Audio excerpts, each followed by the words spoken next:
ہمارے immune system یعنی ہماری قوت مدافعت کا 70% حصہ ہمارے ڈائجسٹو سسٹم یعنی نظام ہضم میں ہوتا ہے، یعنی ہمارے گٹ میں ہوتا ہے.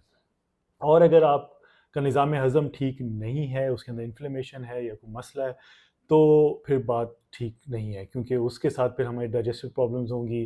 ہم کوئی دماغی کام صحیح طور سے نہیں کر سکیں گے، خواہ مخواہ کی تھکاوٹ رہے گی، پورے جسم میں انفلیمیشن ہونا شروع ہو جائے گی، سکن خراب ہونا شروع ہو جائے گی، آپ کو سردی وقت بے وقت زیادہ سردی یا زیادہ گرمی والے ایشوز ہو جائیں گے. آپ کا سٹول یعنی جو آپ کا پاخانہ ہے وہ یا آپ کانسٹیپیٹڈ رہیں گے یا وہ لوز موشنز ہو جائیں گے، اور بلا وجہ کے موڈ سوئنگز ہوں گے، بہت جلدی بیمار پڑنا شروع ہو جائیں گے. یعنی جو آپ کو امیون سسٹم جب ویک ہے تو پھر اس کا مطلب ہے کہ بیماریوں کا خطرہ بھی زیادہ ہے.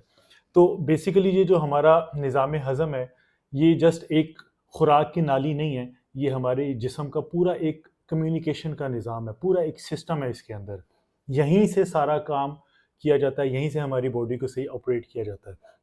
کیسے؟ جب ہم کھانا کھاتے ہیں تو ہمارے اسٹمک میں جاتا ہے، ہمارا معدے میں ہمارا جو معدے کا تیزاب ہے وہ اس کو کھانے کو بریک ڈاؤن کرتا ہے، اس کے اندر سے نیوٹرینٹس کو الگ کرتا ہے، اس کے اندر سے جو ویسٹ مٹیریل یا زیادہ بیکٹیریاز ہوتے ہیں ان کو الگ کر دیتا ہے.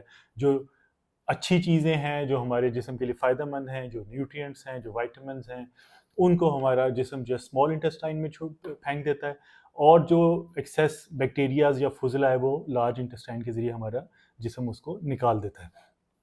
پھر جب یہ اسمال انٹسٹائن میں یہ پروسیس شروع ہوتا ہے اس نیوٹرینٹس کو استعمال کرنے کا، تو وہاں سے پھر ہمارا امیون سسٹم بہتر ہوتا ہے، ہمیں انرجی ملتی ہے، ہمارے موڈس کے اوپر کام ہوتا ہے، ہمارے ہارمونس کو بنایا جاتا ہے، اسکن کے اوپر کام ہوتا ہے، وہیں سے سگنلز برین کو بھیجے جاتے ہیں جو کہ ضروری سگنلز ہوتے ہیں جہاں سے ہماری باڈی نے پورا آپریٹ کرنا ہوتا ہے، اور پھر وہ برین سگنلز لیتا ہے اور وہاں سے پھر یہ سارا کمیونیکیشن کا ایک کام سٹارٹ ہوتا ہے. تو یہ جو ہمارا نظام ہضم ہے یہ اتنا امپورٹنٹ ہے.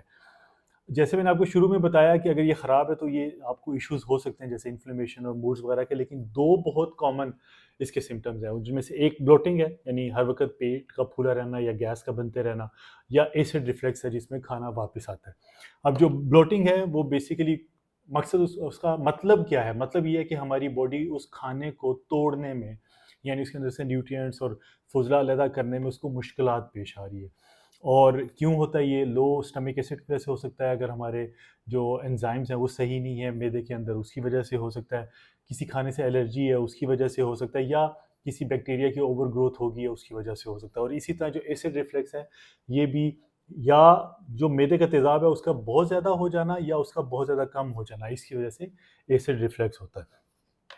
اور یہ ہوتا کیوں ہے؟ یعنی جو ہمارا نظام ہضم ہے یہ خراب کیسے ہوتا ہے؟ یہ الٹرا پروسیس فوڈز، یہ جو ہم باہر کے کھانے کھاتے ہیں اور اس کی وجہ سے بہت زیادہ تلی ہوئی چیزوں سے، کاربوہائیڈریٹس کا بہت زیادہ استعمال کرنے سے، اسٹریس زیادہ لینے سے، نیند صحیح طرح سے پوری نہ کرنے کی وجہ سے، پین کلرز لینے کی وجہ سے، لمبے عرصے تک اگر آپ پین کلرز لیں گے تب بھی اس سے اسٹمک ایسڈ جو ہے وہ ڈسٹرب ہوگا.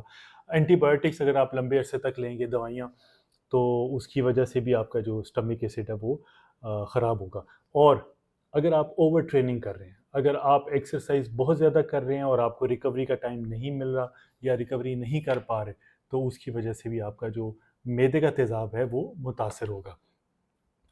پروٹیکٹ کیسے کرنا ہے کہ ہم اس کو بچا کیسے سکتے ہیں؟ سب سے پہلے آپ کو باہر کے کھانے چھوڑنے ہیں، ان کا استعمال کم سے کم کرنا ہے، فائبر کو ایڈ کرنا ہے، نیند کو پورا کرنا ہے، آپ کو ایکسرسائز اتنی کرنی ہے کہ وہ اوور ٹریننگ میں نہ آئے، لیکن ایکسرسائز ضرور کرنی ہے.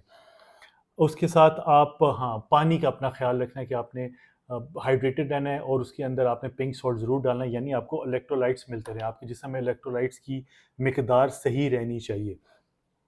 پین کلرز لمبے عرصے تک جو ہیں وہ استعمال مت کریں. اسی طرح جو آپ کی اینٹی بایوٹکس ہیں ان کو بھی لمبے عرصے تک استعمال مت کریں. ظاہر ہے اگر کبھی مجبوری پڑ گئی ہے، ضرورت پڑ گئی ہے تو استعمال کرنا ہی ہے، لیکن اس کے ساتھ پھر آپ کیا کریں کہ اگر آپ کو اینٹی بایوٹکس یا پین کلرز لینی پڑی ہیں تو پرو بایوٹکس ساتھ آپ لیں، وہ آپ کو ایزیلی میڈیکل اسٹور سے مل جائیں گے. اور ڈائجسٹیو انزائمز ہیں وہ آپ لیں، وہ CoQ10 ہوتے ہیں، اور اس کے ساتھ میگنیشیم اور زنک آپ لے سکتے ہیں. یہ آپ کے جو گٹ ہے اس کو صحیح رکھیں گے. تو مجھے امید ہے یہ ویڈیو آپ کے لیے انفارمیٹیو ہوگی، آپ کو اس سے فائدہ ہوگا. اگر اس کو پسند آ جائے تو لائک کر دیں، شیئر کر دیں، کامنٹ باکس میں اپنی رائے کا اظہار کریں، اور پلیز میرے چینل کو بھی سبسکرائب کر دیں. بہت جلد ایک نئی ویڈیو کے ساتھ حاضر ہوں گا. اپنا خیال رکھیے گا. اللہ حافظ.